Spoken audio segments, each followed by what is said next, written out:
করতে যাবো বলে সকাল সকাল স্নান করে আমি রেডি হয়ে গেছি। আর কী কী সরঞ্জাম মানে জোগাড় করেছি সেগুলো তোমাদের দেখায়। তো সেখানে একটা দই রয়েছে, এখানে সুতো রয়েছে, আর এখানে রয়েছে পাখা, আর যেগুলো আর কি বাঁশের পাতা, জাম পাতা যেগুলো লাগে, ফল, সব কিছুই কিন্তু রেডি হয়ে গেছে। এবার শুধু বেরোনোর পালা। তার আগে আমি একটু আলতা পরে নিয়েছি, সেটা ভিডিও করা হয়নি কারণ ছেলেকে দিয়ে ভিডিও করা বুঝতেই পারছো। তো বেরিয়ে পড়েছি, শাশুড়ি মাও আছে, তো একসঙ্গে বেরিয়ে পড়েছি। এইবার আমাদের বাড়ির কাছে আমরা ষষ্ঠী করতে গেলাম।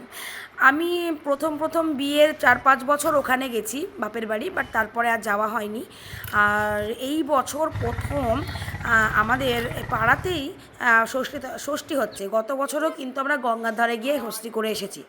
তো ওখানকার গাছটা আর কি ঝড়ে পড়ে গেছিলো, তো সেক্ষেত্রে ওখানে আর গাছ লাগানো হয়নি, অন্য জায়গায় হচ্ছে দূরে। তো আমাদের পাড়ায় ব্যবস্থা করা হয়েছে, বা যেহেতু বাড়ির কাছেই বটগাছ আছে, যেখানে দুর্গা পুজো হয় সেখানেই আর কি। তো দুর্গা মন্দিরটা দেখতেই পাচ্ছ, এখানে কিন্তু আমাদের দুর্গা পুজো হয়। বাড়ির কাছে ঠাকুরমশাই সেই সকাল থেকে বসে পুজো করছে। মানে আমাদের পাড়ার মানুষ কিন্তু একে একে আসেনি, মানে একসঙ্গে আসেনি আর কি।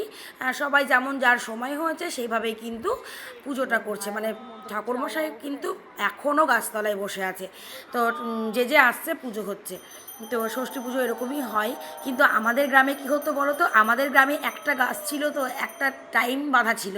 সেই টাইমের মধ্যে সবাই আসতো এক জায়গায়, খুব সুন্দরভাবে একটা ষষ্ঠী হতো।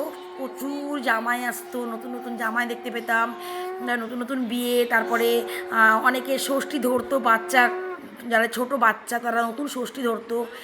তো বিভিন্ন রকম মানে একটা, আজকে তো এখানে দেখলাম না কোনো বাচ্চা টাচ্চা, যদিও আজকেই প্রথম, কেউ জানেই না যে এখানে ষষ্ঠী হচ্ছে আজকে, কারণ এই বছরই প্রথম।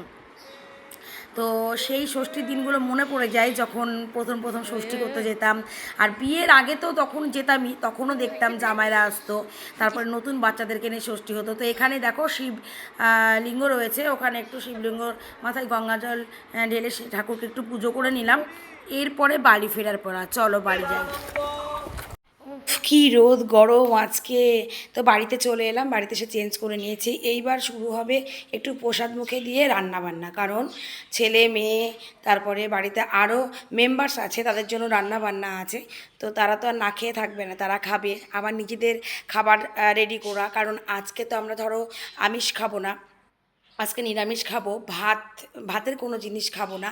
ওই জন্য আমাদের জন্য লুচি তরকারি, তরকারিটা হয়ে গেছে, লুচি বা কিছু বা চিড়ে দই এগুলোও খাওয়া যেতে পারে আজকে। তো সেগুলোই এখন আপাতত খাবো, তারপর আবার সন্ধ্যাবেলায় ভাববো কী খাওয়া যায়। তো আজকের ব্লগটি কেমন লাগলো তোমাদের অবশ্যই কিন্তু জানাবে, ঠিক আছে? তো অনেক দিন পর একটা বড় ভিডিও নিয়ে আসলাম তোমাদের সামনে। বড় ভিডিও নিয়ে আসার সময়ই হয় না। তো আজকে জামাই ষষ্ঠীর একটা ভিডিও করেছি, সেটাও ছেলেকে দিয়ে করিয়েছি। আর ছেলে জানি না ভিডিওটা কীভাবে কী করে করলো, সব ভিডিও করেইনি। আমি পরে দেখছি যে না, ওকে যে যে ভিডিওগুলো করতে বলেছিলাম সেগুলো করেইনি। তো যাই হোক, বাচ্চা ছেলে, ও করতে পারিনি। তো অনেক দিন পরে ভিডিওটা করলাম, করে ভালোই লাগলো ষষ্ঠীর ব্লগ। তো তোমাদের আশা করি তোমাদেরও ভালো লাগবে, অবশ্যই কিন্তু কমেন্টে জানাবে। আর দেখতেই পাচ্ছ মুখের অবস্থা কী হয়েছে আমার, তোমাদের কেমন লাগলো কমেন্টে একটু জানাবে।